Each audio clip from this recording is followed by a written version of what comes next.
যদি তেল থাকে এত পেরেশানি কেন? একই ব্যক্তি 5 লিটার নেওয়ার পরে আবার ঘুরে সে 5 লিটার নিচ্ছে। সরবরাহ স্বাভাবিক দাবি করলেও পাম্পে মিলছে না চাহিদা মতো তেল, বাড়তি নেয়াই সংকট। ব্যবস্থাপনার ঘাটতিকে দুষছেন বিশেষজ্ঞ। সমন্বয়হীনতা দূর করার তাগিদ। ঈদের বিরতির পরই সংসদে উত্তাপ, সংস্কার পরিষদ ইস্যুতে হট্টগোল। সংবিধান সংশোধনে আলাদা কমিটির প্রস্তাব স্বরাষ্ট্রমন্ত্রীর, অধিবেশন মুলতবি করে আলোচনা চায় বিরোধী দল। সচিবালয়ে ৮ মন্ত্রণালয়ে আকস্মিক পরিদর্শন প্রধানমন্ত্রীর, কর্মকর্তাদের সঙ্গে কুশল বিনিময়। কৃষক কার্ডের ডেমো দেখার পর বিতরণ কার্যক্রম নিয়ে দিক নির্দেশনা। ৮ বছর টিকা না দেয়ায় হামের প্রাদুর্ভাব, 11 দিনে 33 শিশুর মৃত্যু। ভ্যাকসিন কিনতে 600 কোটি টাকা বরাদ্দ। ছুটির দিনেও মন্ত্রীকে হাসপাতাল পরিদর্শনের নির্দেশ প্রধানমন্ত্রীর। এবং মৃত্যু ঝুঁকি জেনেও থামছে না সাগর পথে ইউরোপ যাত্রা। খাবারের অভাবে মৃতদের 12 জনই সুনামগঞ্জের। গ্রিসের সহায়তায় জীবিতদের দেশে ফেরানোর চেষ্টায় সরকার।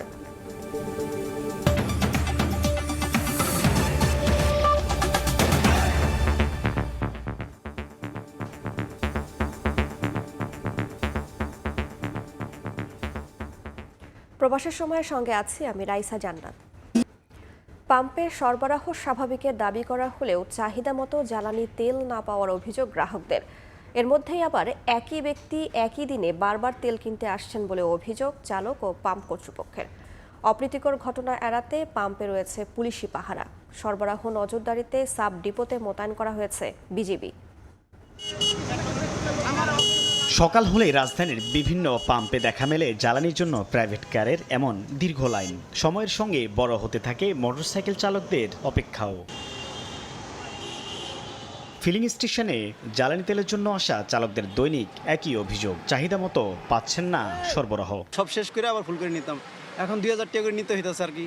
তারপর চললে আবার কালকে আবার আসতে হইতেছে। প্রতিদিন ঘন্টার পর ঘন্টা লাগে। হাতের ঝুল থেকে আমরা সিরিয়াল নিয়ে আসছি। এই মনে করেন যে 3 ঘন্টা সিরিয়ালে আর আসছি। এই পাম্পে তেল 500 টাকা। আলহামদুলিল্লাহ, মানে ঈদের চা খুশি আমরা। কালকে রাতে যেমন 4টা পাম্পে তেল এনে আজকে সকালে 2টাতে তেল পাই না, তাহলে সংকট কমলো কিভাবে? যদি তেল থাকে এত পেরেশানি কেন? পাবলিকের এত পেরেশানি কেন? আমরা কেন এত ভুক্তভোগী হবো? যেটা আছে সেটা দিতে থাকুক না কেন? 3 ঘন্টার লাইন ধরে 500 টাকা তেল, আর সরকারকে বহুত মজুদ আছে।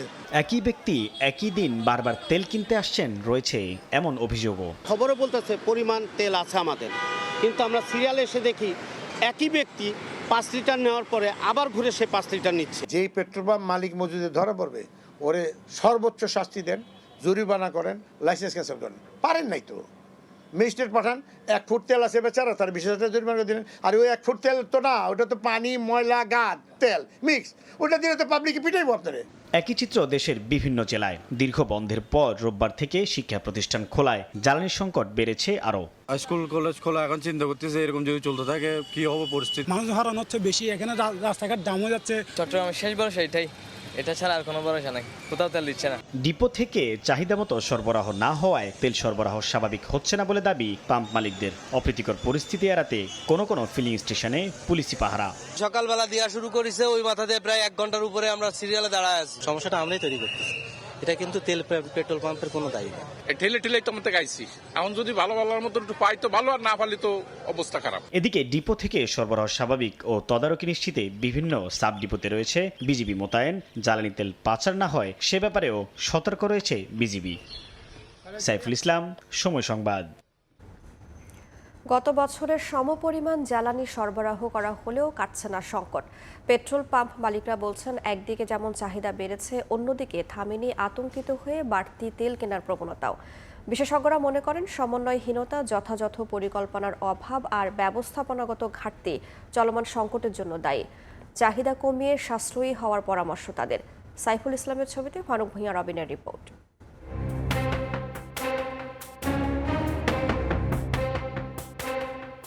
রাজধানীর পরিবাগের এই ফিলিং স্টেশনের কর্মকর্তাদের তথ্য মতে স্বাভাবিক সময়ে এখানে দিনে জ্বালানি তেল বিক্রি হতো 20,000 লিটারের মতো। বর্তমানে যা 25,000 লিটার ছাড়িয়েছে। তারপরও তেল পেতে দীর্ঘ সারিতে অপেক্ষা গ্রাহকদের। কিন্তু কেন? আমাদের এখানে সরবরাহ স্বাভাবিক থাকার কারণে, অন্যান্য পেট্রোল পাম্পগুলো বন্ধ থাকার কারণে আমাদের এখানে চাপটা একটু বেশি। রাজধানীর বিজয় সরণির এই ফিলিং স্টেশনের চিত্রও একই রকম। আগের তুলনায় বিক্রি বাড়লেও কমেনি গ্রাহকের চাপ। বরং দীর্ঘ সারিতে অপেক্ষায় থাকতে হচ্ছে ঘন্টার পর ঘন্টা। এবং বাড়ার কারণ হলো যে দুটো, একটা হলো যে অন্য জায়গায় না পেয়ে এখানে চাপ দিচ্ছে, আর একটা হলো যে ভিতরগতভাবে একটু আতঙ্কিত হয়ে তৈল একটু বেশি নেওয়ার চেষ্টা করছে। বাংলাদেশ পেট্রোলিয়াম কর্পোরেশন বিপিসি ও জ্বালানি বিভাগের তথ্য পর্যালোচনা করে দেখা যাচ্ছে ইরান যুদ্ধ শুরুর পর সংকটের শঙ্কায় গ্রাহকদের বাড়তি তেল কেনার প্রবণতা দেখা দেয়। মার্চের প্রথম 5 দিনে ডিজেল বিক্রি হয় গত বছরের তুলনায় দ্বিগুণ হারে। পরিস্থিতি সামলাতে এরপর টানা 9 দিন তেল বিক্রি হয় রেশনিং পদ্ধতিতে। ঈদ যাত্রা সামনে রেখে রেশনিং উঠিয়ে নেয়ার পর 16 থেকে 18 মার্চ জ্বালানি তেল বিক্রির হার বাড়ে আগের বছরের একই সময়ের তুলনায় 10 থেকে 15%। ঈদের পর ডিপো থেকে তেল দেয়া হচ্ছে গত বছরের সঙ্গে মিল রেখে। তবে ঈদের লম্বা ছুটিতে ব্যাংক বন্ধ থাকায় প্রি অর্ডার জটিলতায় চাহিদা মাফিক তেল নিতে পারেনি অনেক পাম্প।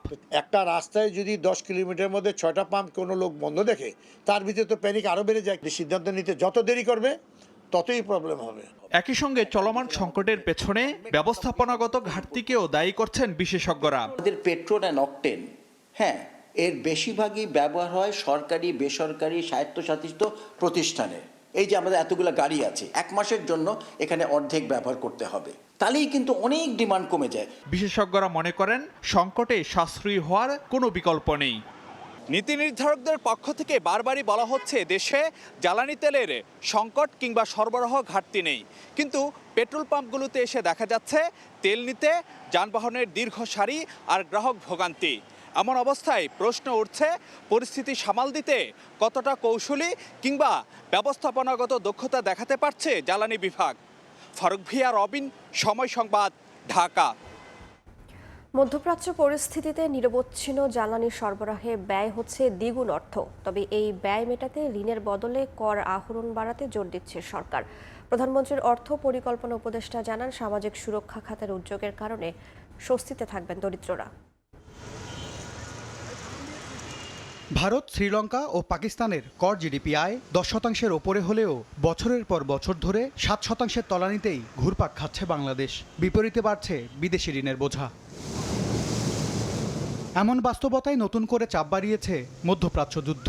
সরবরাহে বিঘ্ন ও বিশ্ববাজারে দামের তারতম্যে ব্যয় বেড়েছে জ্বালানি খাতে। তবে তা ঋণ করে মেটাতে চায় না সরকার। বাজারে যদি জ্বালানি তেলের দাম বাড়ে, বাজারের সাথে মিল রেখে দাম নির্ধারণ করা হয়। আমরা যদি সেই ব্যবস্থায় যাই তাহলে মূল্যস্ফীতি উস্কে যাবে। বহুবিধ উৎস নিশ্চিত করতে হবে। দ্বিতীয় হচ্ছে অর্থায়ন নিশ্চিত করতে হবে। রাজস্ব আহরণ বিষয়ক টাস্কফোর্সের সঙ্গে বৈঠক শেষে প্রধানমন্ত্রীর অর্থ ও পরিকল্পনা উপদেষ্টা জানান, অতীতের যে কোনো সময়ের চেয়ে বেশি রাজস্ব আয় করতে চায় সরকার। কর আয় হার না বাড়িয়ে মোট অভ্যন্তরীণ সম্পদের পরিমাণ এমনভাবে বাড়ানো হচ্ছে যাতে অতীতে যে ঋণ করা, অর্থাৎ দেশীয় খাত থেকে ঋণ করা, সেইটাকে চেক দেওয়া হচ্ছে। কৃষক কার্ড, ফ্যামিলি কার্ড সহ সামাজিক সুরক্ষার আওতা বাড়ানোয় দরিদ্র জনগোষ্ঠীর ওপর চাপ কমবে বলেও জানান উপদেষ্টা। দরিদ্র মানুষের যখন সংখ্যা বাড়ে তখন সরকারের মূল দায়িত্ব হচ্ছে সামাজিক সুরক্ষা নিশ্চিত করা, এবং সামাজিক সুরক্ষা নিশ্চিত করার জন্য আমরা অনেকগুলো যুগান্তকারী পদক্ষেপ ইতিমধ্যে নিয়েছি। কর ফাঁকি রোধ ও কর জালিয়াতি ঠেকাতে 3টি টাস্কফোর্স কাজ করছে বলেও জানান উপদেষ্টা। যে আপনি বিবিএস এ যেদিন আসবেন সেদিনই আমি। এম এস আরিফিন, সময় সংবাদ, ঢাকা।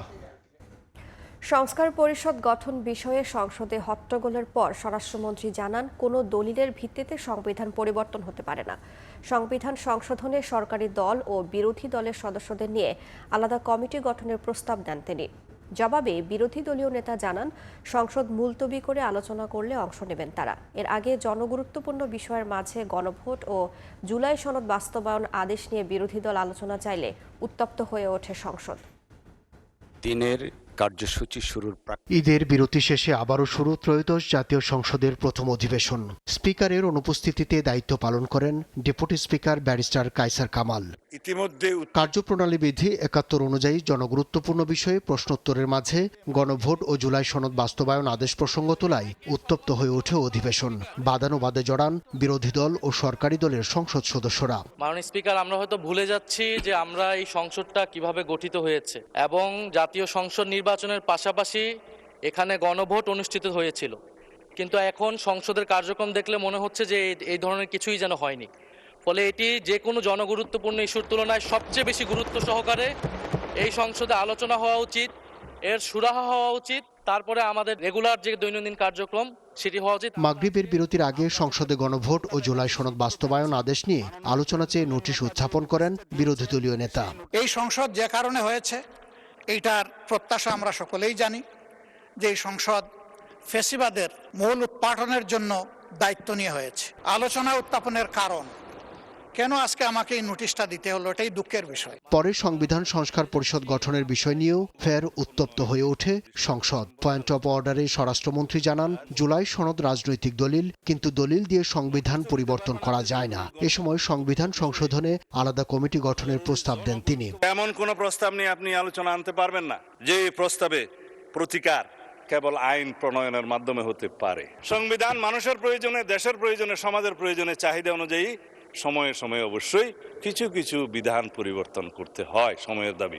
সেই জন্য আমরা একটা পারপিচুয়াল নেচারের অ্যামেন্ডমেন্ট করি, যেটা অন্তত দীর্ঘদিন পর্যন্ত আমাদের এখানে থাকবে। আমরা সেই সংবিধান নিয়ে আগাতে পারবো। জবাবে বিরোধী দলীয় নেতা বলেন, সংসদ মুলতবি করে আলোচনা করলে অংশ নেবেন তারা। পাশাপাশি আইন শৃঙ্খলা বাদ দিয়ে স্বরাষ্ট্রমন্ত্রীর এখতিয়ার বহির্ভূত বক্তব্যের কড়া সমালোচনা করেন বিরোধী দলের নেতারা। আমার মনে হয় স্বরাষ্ট্রমন্ত্রী আইনের ব্যাখ্যা না দিয়ে আইনমন্ত্রী আইনের ব্যাখ্যা দিবেন। স্বরাষ্ট্রমন্ত্রী মনোযোগ দেওয়া দরকার। সারা দেশে কোথায় কোথায় সন্ত্রাসীরা রয়েছে সেই সকল সন্ত্রাসীদের তালিকা করে তাদেরকে বিচারের ব্যবস্থা করা দরকার। সংবিধান সংস্কার পরিষদ গঠন নিয়ে মঙ্গলবার 2 ঘন্টা আলোচনার সিদ্ধান্ত জানান স্পিকার। সোমবার বিকেল 3:30টায় ফের বসবে সংসদ। 3 দিনের মধ্যে এই বিষয়টাকে নিষ্পত্তি করতে হবে। আব্দুল্লাহ শাফি, সময় সংবাদ, ঢাকা। অন্তর্বর্তী সরকারের 133টি অধ্যাদেশের কোনোটি একেবারে বাতিল হবে না বলে জানিয়েছেন আইনমন্ত্রী মোহাম্মদ আসাদুজ্জামান। 2রা এপ্রিলের মধ্যে সংসদে এ সংক্রান্ত প্রতিবেদন জমা দেবে সংসদীয় বিশেষ কমিটি। রোববার রাতে সংসদের বিশেষ কমিটির বৈঠক শেষে একথা জানান আইনমন্ত্রী। কমিটির আরেক সদস্য স্বরাষ্ট্রমন্ত্রী সালাহুদ্দিন আহমদ বলেন, 30 দিনের মধ্যে সব অধ্যাদেশ আইনে পরিণত করা সম্ভব নয়। এক্ষেত্রে যেসব অধ্যাদেশ বাতিল হবে তা পরবর্তীতে আলোচনার মাধ্যমে বিল আকারে সংসদে উত্থাপন করা হবে। এ সময় গণভোট অধ্যাদেশ বিল নতুন করে আইনে পরিণত করার অর্থ নেই বলেও জানান স্বরাষ্ট্রমন্ত্রী। তবে অনেক বিষয়ে দ্বিমত পোষণ করে নোট অব ডিসেন্ট দিয়েছে কমিটির বিরোধী দলীয় সংসদ সদস্যরা। সংখ্যাগরিষ্ঠতার জোরে সরকার সাংবিধানিক প্রতিষ্ঠানগুলো দলীয়করণের পথে হাঁটছে বলে অভিযোগ করেন বিরোধী দলীয় হুইপ।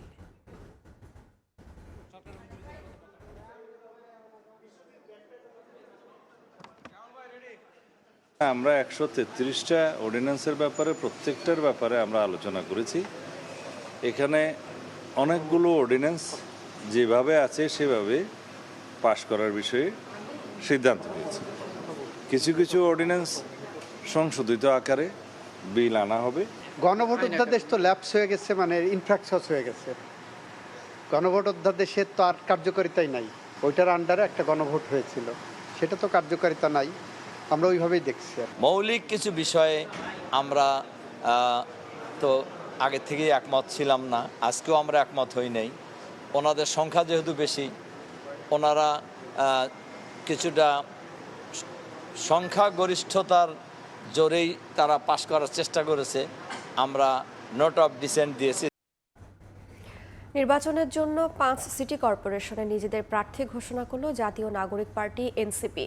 ঢাকা দক্ষিণে আসিফ মাহমুদ এবং উত্তরে আরিফুল ইসলাম আদিবকে প্রার্থী করা হয়েছে।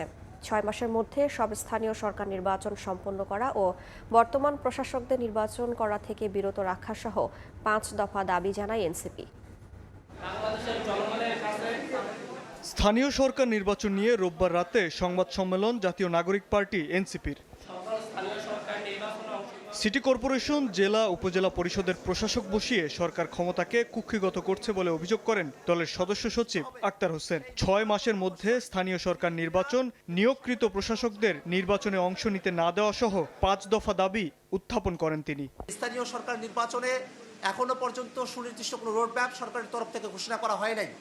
5 দফা দাবি আমরা উত্থাপন করছি। 6 মাসের মধ্যেই সকল স্তরের স্থানীয় সরকারের নির্বাচন সম্পূর্ণ করতে হবে। যাদেরকে প্রশাসক হিসেবে নিয়োগ দেওয়া হয়েছে, আগামী নির্বাচনে কোনোভাবে সেই সব প্রশাসকেরা সেই সব সিটি কর্পোরেশন বা সেই সব জায়গায় তারা নির্বাচনে অংশগ্রহণ করতে পারবে না। এরপর 5টি সিটি কর্পোরেশনে মেয়র পদে নিজেদের প্রার্থী ঘোষণা করেন দলের আহ্বায়ক নাহিদ ইসলাম। ঢাকা দক্ষিণে আসিফ মাহমুদ সজীব ভুইয়া, উত্তরে আরিফুল ইসলাম আদিবকে প্রার্থী ঘোষণা করা হয়। এছাড়াও রাজশাহী, কুমিল্লা ও সিলেট সিটিতে প্রার্থী ঘোষণা করেন নাহিদ। দক্ষিণ সিটি কর্পোরেশন নির্বাচনে এনসিপি মনোনীত মেয়র পদপ্রার্থী জনাব আসিফ মাহমুদ সজীব ভুইয়া।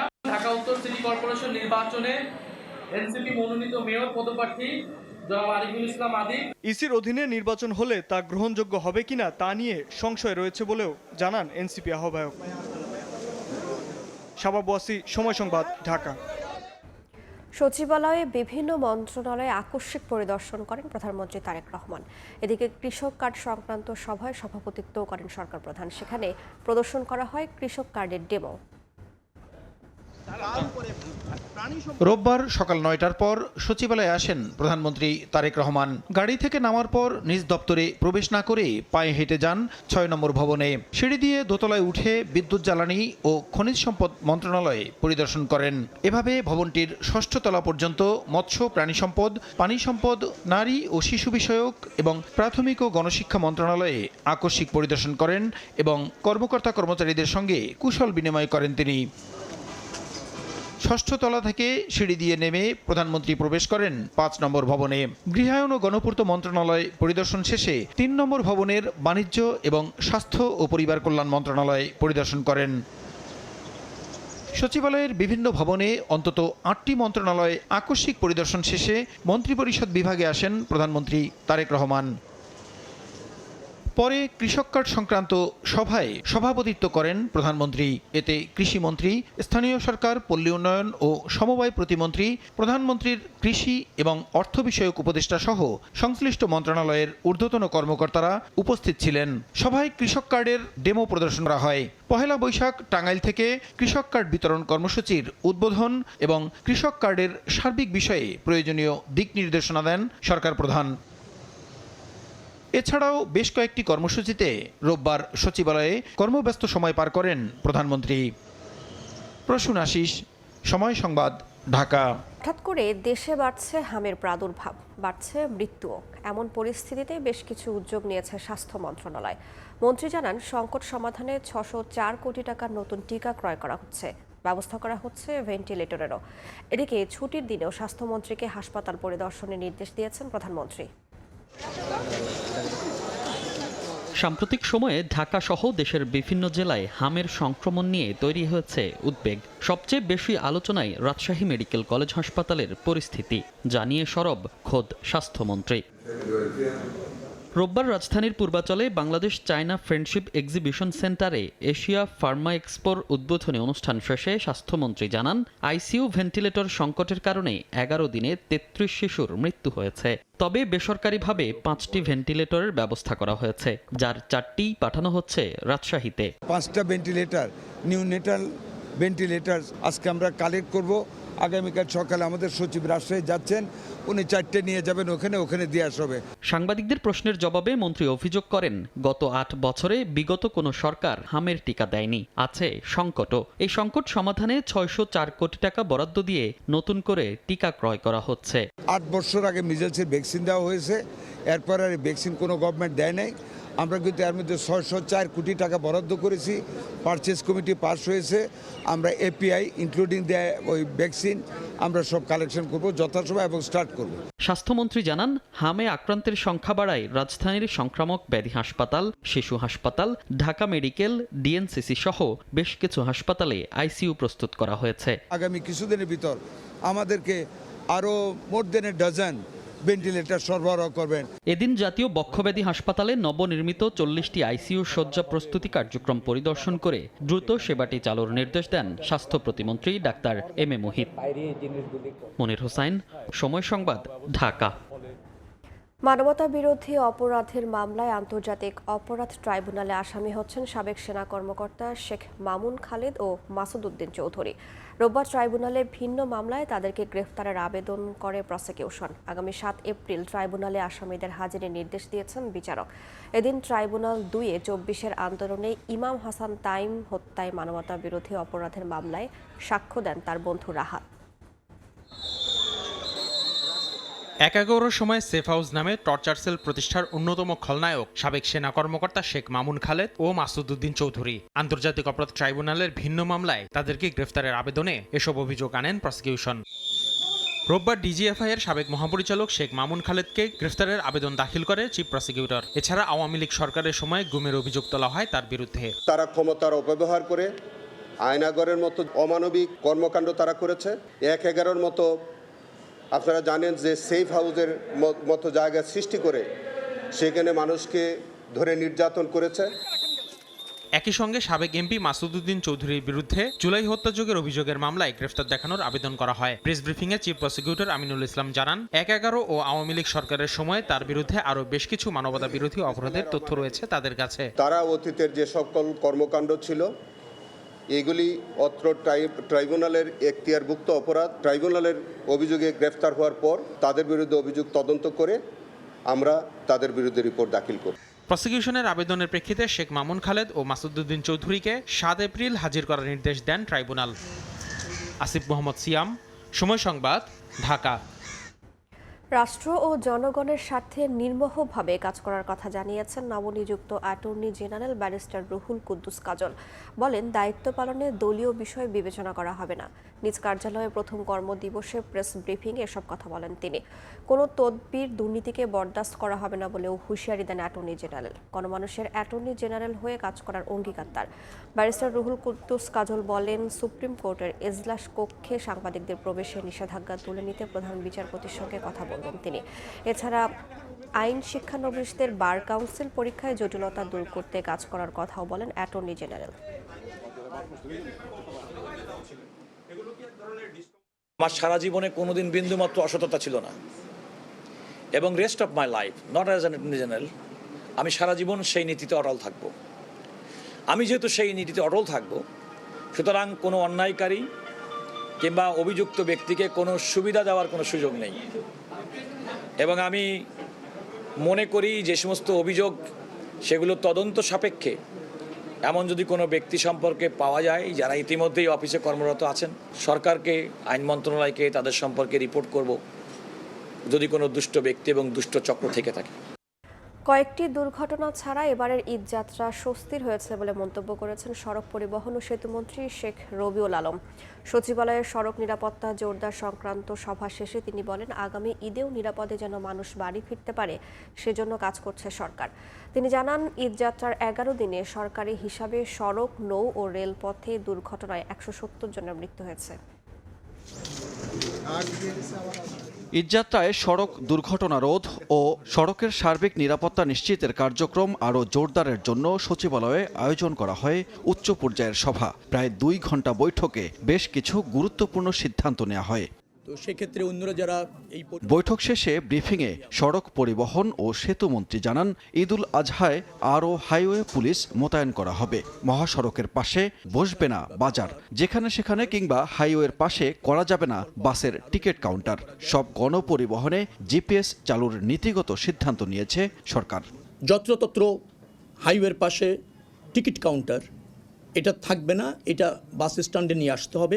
ফেরিতে গাড়ি ওঠার সময় অবশ্যই শতভাগ যাত্রী নামিয়ে নিশ্চিত করে ফেরিতে উঠতে হবে। জিপিএস সিস্টেম আমরা চালু করার নীতিগত সিদ্ধান্ত নিয়েছি। সব পাবলিক পরিবহনে, সব পরিবহনে জিপিএস থাকবে। মন্ত্রী দাবি করেন, এবারের ঈদযাত্রা যে কোনো সময়ের চেয়ে নিরাপদ, স্বস্তিদায়ক ছিল। 1.5 কোটি মানুষ নিরাপদে স্বস্তিতে বাড়ি ফিরতে সক্ষম হয়েছে। তবে কয়েকটি দুর্ঘটনা পুরো জাতিকে ব্যথিত করেছে বলেও উল্লেখ করেন মন্ত্রী। বলেন, এবার ঈদযাত্রায় দুর্ঘটনায় নিহতের সংখ্যা 170 জন। 2টি বড় দুর্ঘটনা ঘটেছে। এছাড়া যানজট বলেন, মানুষের ঘন্টার পর ঘন্টা অথবা যানবাহনের অভাবে বাড়ি যেতে পারছে না, ঈদের দিনও রাস্তায় কেটেছে, এরকমও ছিল। এর আগে আমরা মনে করছি যে কোনো সময়ের চেয়ে 1.5 কোটি মানুষ নিরাপদে স্বস্তিতে বাড়ি ফিরতে সক্ষম হয়েছে বলে আমরা মনে করি। যেখানে আমরা অভিযোগ পেয়েছি কার্যকর ব্যবস্থা নিয়েছি। সড়কে শৃঙ্খলা ফেরাতে সমন্বয়ের উপর জোর দেন সড়ক পরিবহন প্রতিমন্ত্রী। সমন্বয় করার চেষ্টা করেছি, সবাইকে নিয়ে কাজ করার চেষ্টা করেছি। আপনারা আমাদেরকে অনেক ইনফরমেশন দিচ্ছেন যেগুলি আগামী দিনে আমাদের আরো বাস্তবায়ন করার জন্য সহজ হবে। আর এসি বাসগুলি নিয়ে আপনারা কথা বলছেন, আমরা এই ব্যাপারে বসে আগামী দিনে এই ব্যাপারগুলি কি করা যায় এগুলি আমরা দেখব। মহাসড়কের পাশে পশুর হাট থাকবে না বলেও সিদ্ধান্ত হয় সভায়। আমরা আজকে এই মিটিংটা করেছিলাম। সানবীর রূপল, সময় সংবাদ, ঢাকা। মৃত্যু ঝুঁকি জেনেও থামছে না সাগর পথে ইউরোপ যাত্রা। লিবিয়া থেকে ট্রলারে গ্রিস যাওয়ার পথে খাবারের অভাবে ভূমধ্যসাগরে মৃতদের 12 জনই সুনামগঞ্জের। দোষীদের দৃষ্টান্তমূলক শাস্তির দাবি স্বজনদের। পররাষ্ট্র প্রতিমন্ত্রী জানিয়েছেন, গ্রিস সরকারের সহায়তায় জীবিতদের দেশে ফিরিয়ে আনা হবে।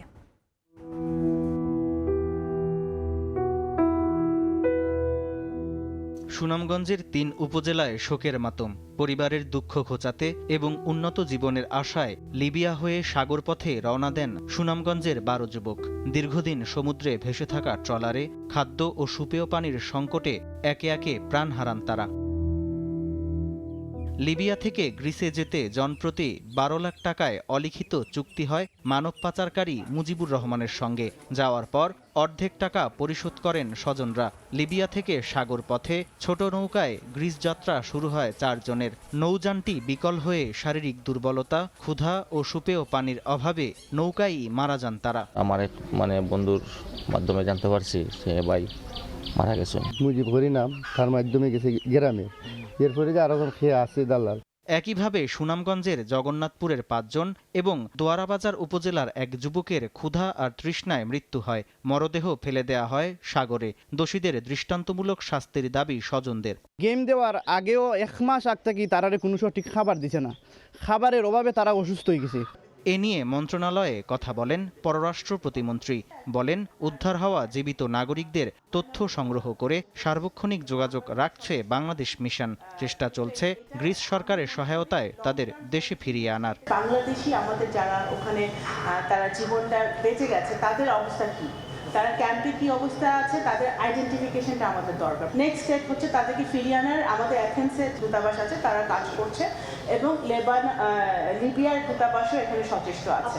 পাচারকারীদের খুঁজে বের করে শাস্তির আওতায় আনার চেষ্টা করছে সরকার। এই স্মাগলাররা, তাদের একটা দৃষ্টান্তমূলক শাস্তি এখানে হওয়া উচিত। সামদানি প্রত্যয়, সময় সংবাদ, ঢাকা।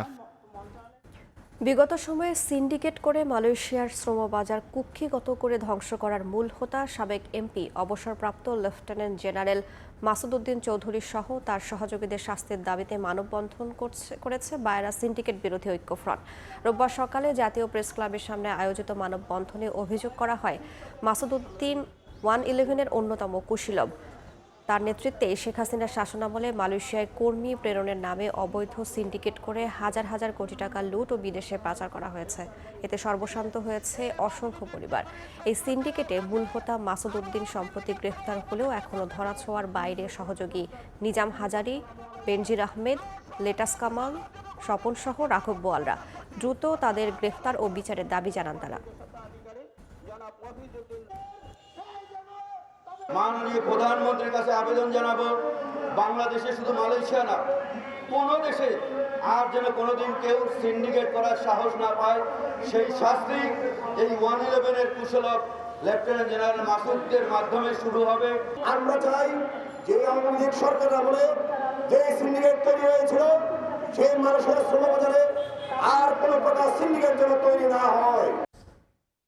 গত 20 বছরে কখনো ঠিকমতো থিতু হতে পারেনি দুর্নীতি দমন কমিশন। স্বাধীন সংস্থার 7 কমিশনারের মধ্যে পূর্ণ মেয়াদ শেষ করেছে মাত্র 3টি। বড় দুর্নীতির বিরুদ্ধে যে অভিযান শুরু হয়েছিল সে ধারাবাহিকতা বজায় রাখাই এখন বড় চ্যালেঞ্জ। বিশেষজ্ঞরা বলছেন, দুদককে সফল করতে সব ধরনের প্রভাবমুক্ত রাখা জরুরি। তাসলিম তৌহিদের প্রতিবেদন। 2004 সালে দুর্নীতি দমন ব্যুরো থেকে স্বাধীন কমিশন হিসেবে যাত্রা শুরু দুদকের। তবে 2 দশক পেরিয়েও যেন প্রাতিষ্ঠানিকতা পায়নি রাষ্ট্রীয় দুর্নীতি বিরোধী সংস্থা। 7টি কমিশনের মধ্যে 4টিরই বিদায় ঘটেছে মেয়াদ শেষের আগে। সবশেষ গত ৩ মার্চ আগাম আভাস ছাড়াই পদত্যাগ করেন চেয়ারম্যান ডক্টর মোহাম্মদ আব্দুল মোমেন ও 2 কমিশনার। বিদায়ী চেয়ারম্যানের দাবি, নতুন সরকারের কাজের পথ সুগম করতেই স্বেচ্ছায় সরে দাঁড়ানো। আমাদের পদত্যাগের বিশেষ কোনো কারণ নেই। আমরা অনুভব করেছি যে এই পরিবর্তনের পর নির্বাচিত যে সরকার, সেই সরকারেরও প্রত্যাশা রয়েছে। তবে এই পদত্যাগকে নিছক স্বেচ্ছায় বা ব্যক্তিগত মানতে নারাজ টিআইবি। তারা বলছে, ক্ষমতার পালাবদলের সাথে কমিশনের শীর্ষ পদে পরিবর্তন দেশের পুরনো রাজনৈতিক ও আমলাতান্ত্রিক সংস্কৃতির নেতিবাচক প্রভাব। পদত্যাগ এটি হতাশাজনক, তবে আমি মোটে অবাক হই না। হতাশাজনক এই কারণে যে এইভাবে পদত্যাগের বিষয়টি প্রশ্নবিদ্ধ।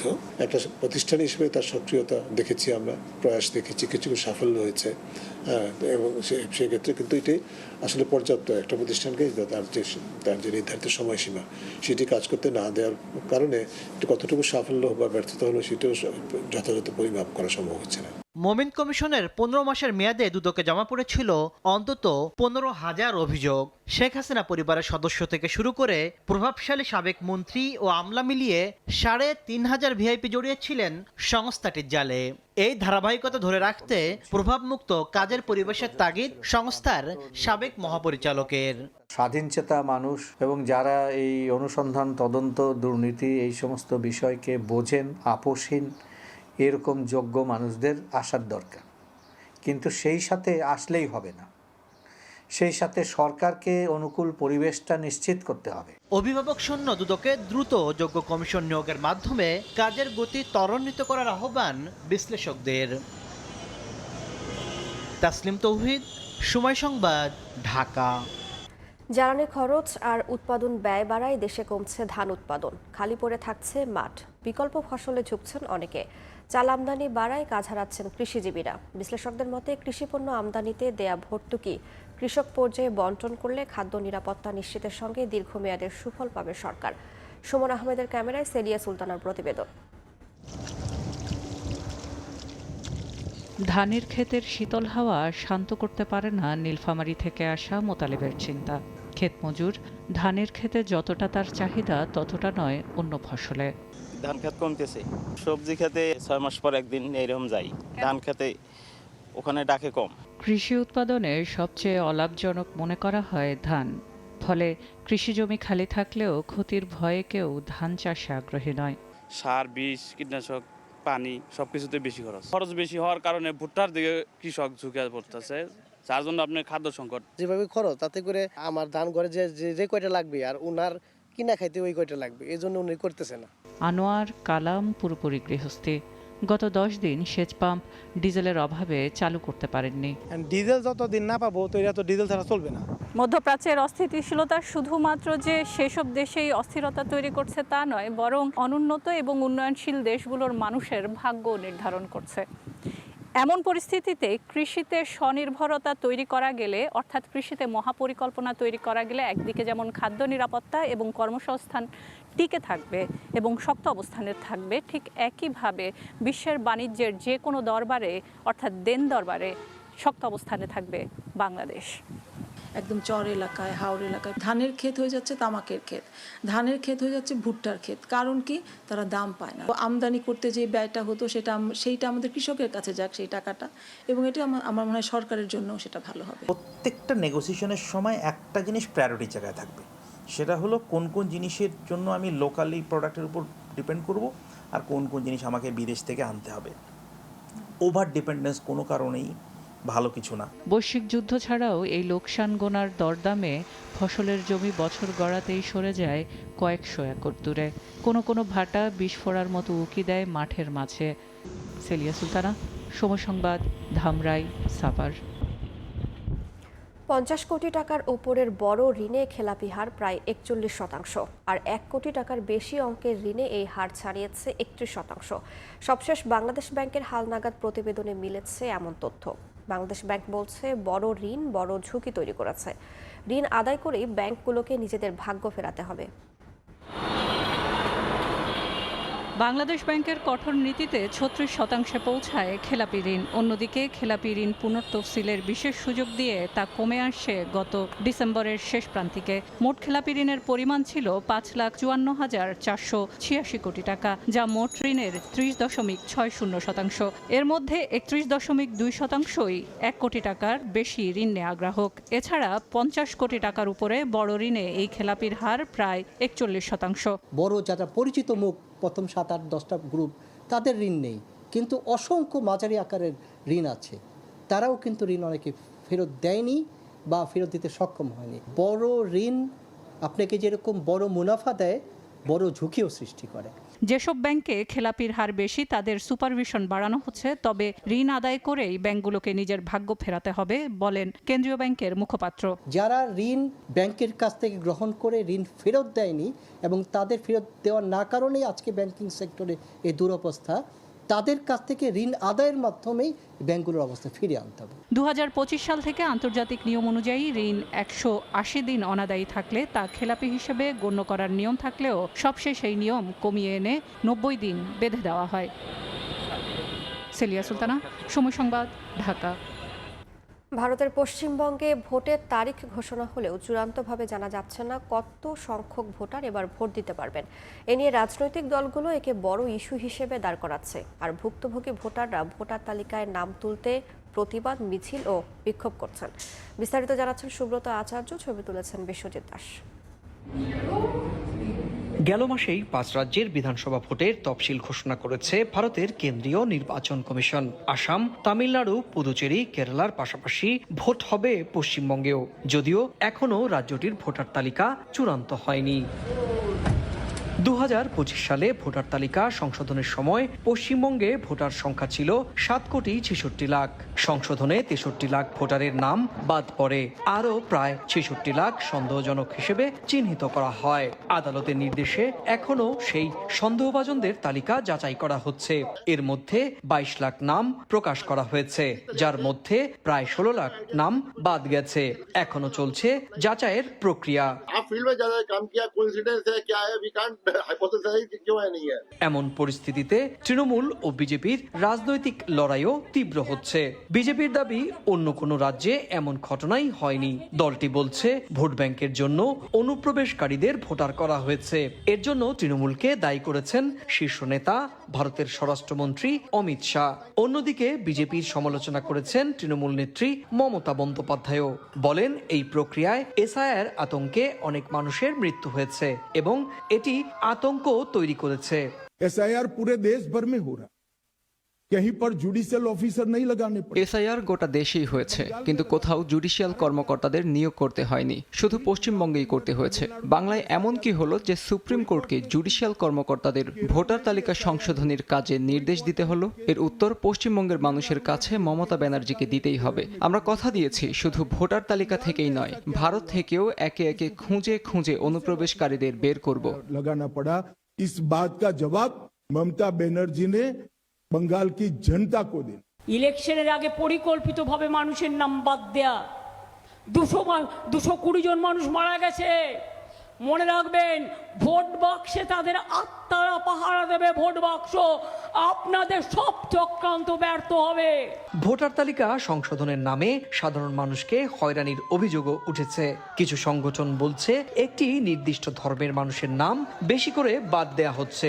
এই অভিযোগে রাস্তায় নেমেছেন অনেকে।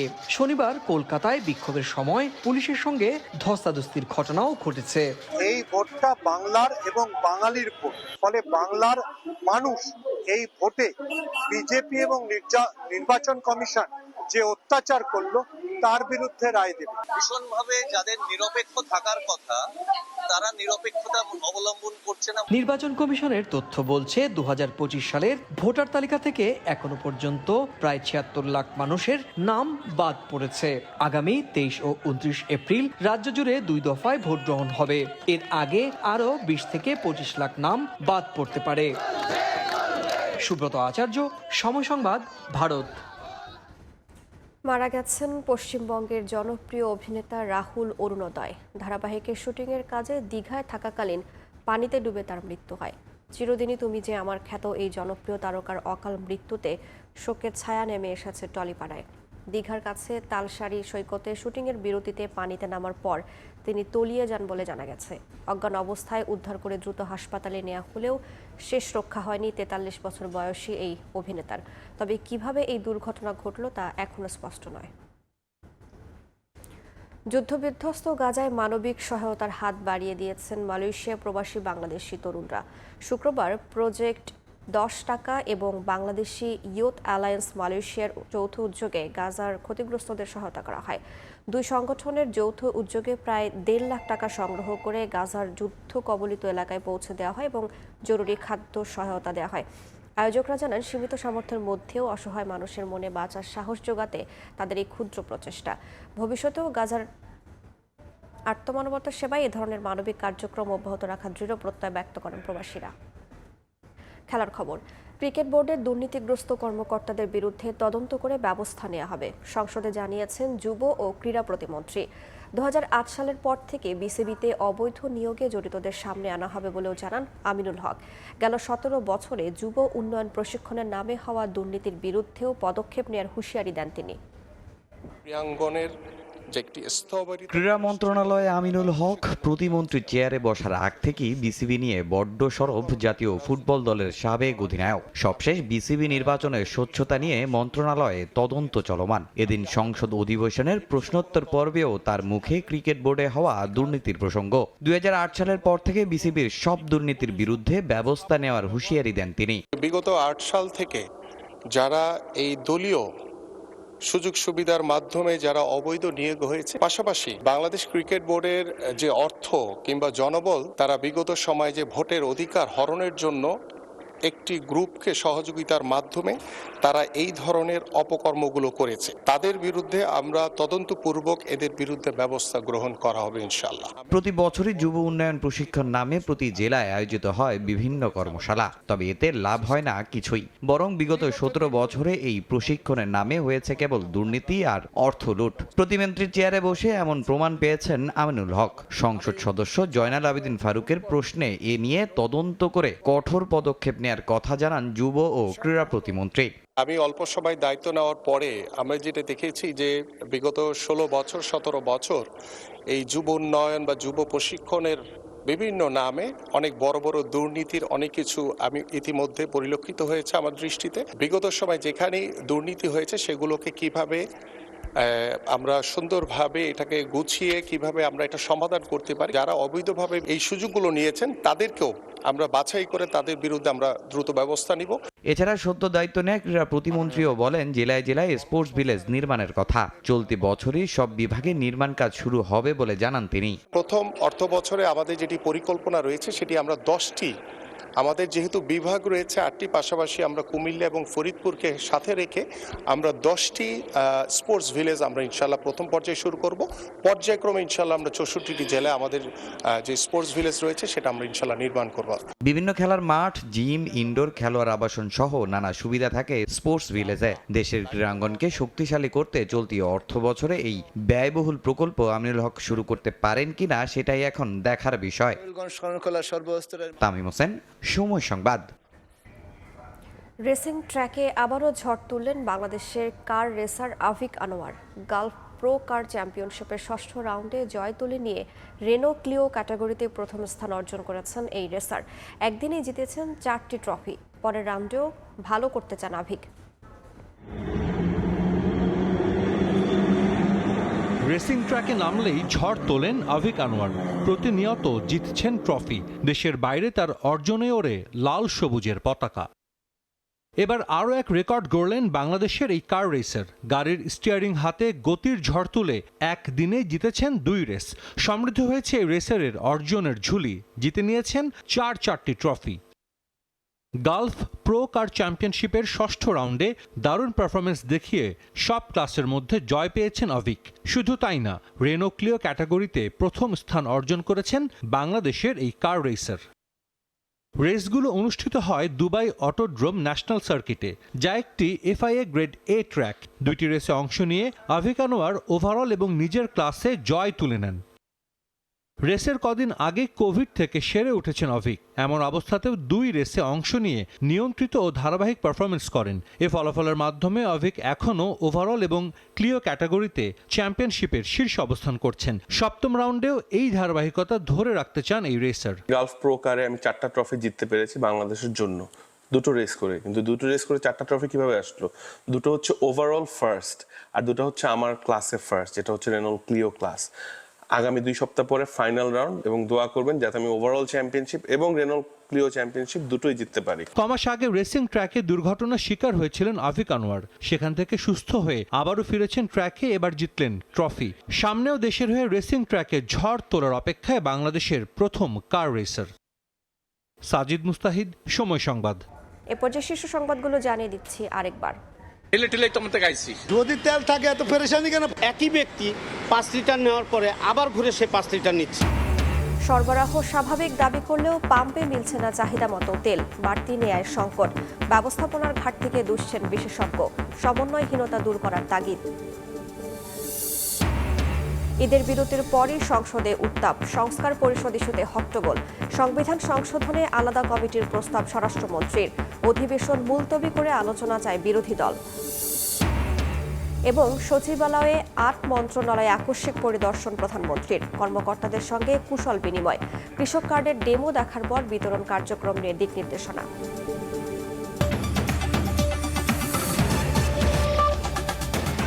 এ ছিল প্রবাসের সময়, সঙ্গেই থাকুন সময়।